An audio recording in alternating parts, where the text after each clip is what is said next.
They didn't have a first-round pick because last year they gave it up to draft number 10.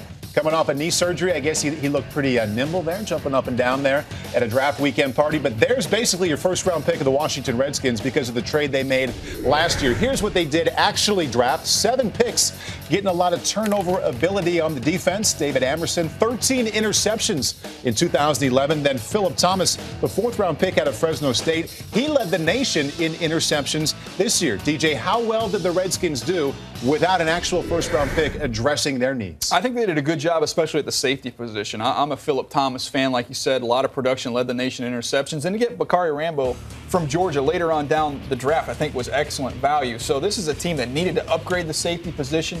They got 2 guys that I think are NFL starting caliber players at that position. So I like what they did. It's interesting how different teams value different things or want different things, because I think on most people's boards, Bakari Rambo was probably rated higher than Sean Williams, his running mate at the University of Georgia, yet Sean Williams came off the board earlier in the draft. Doesn't mean anything about who's a better player or not. It means what teams are evaluating what they're looking for. But one guy that I'm looking at is Brandon Jenkins, the outside linebacker, rush in from Florida State. Got hurt in the first game last year, had a big year a couple of seasons ago. If you can get that kind of form again, that's a value pick late in the draft. Baldy, what stood out to you about the Redskins' 7 picks? Well, I just, anytime you're looking at a Mike Shanahan draft, look at the last running back that they draft. I mean, Jawan Jamison is a change of pace back out of Rutgers, very productive player. I mean, the history that he has with late-round draft picks at that position is uncanny. Unlike anybody else in this league. So I'm looking at Jamison, but they brought back D'Angelo Hall.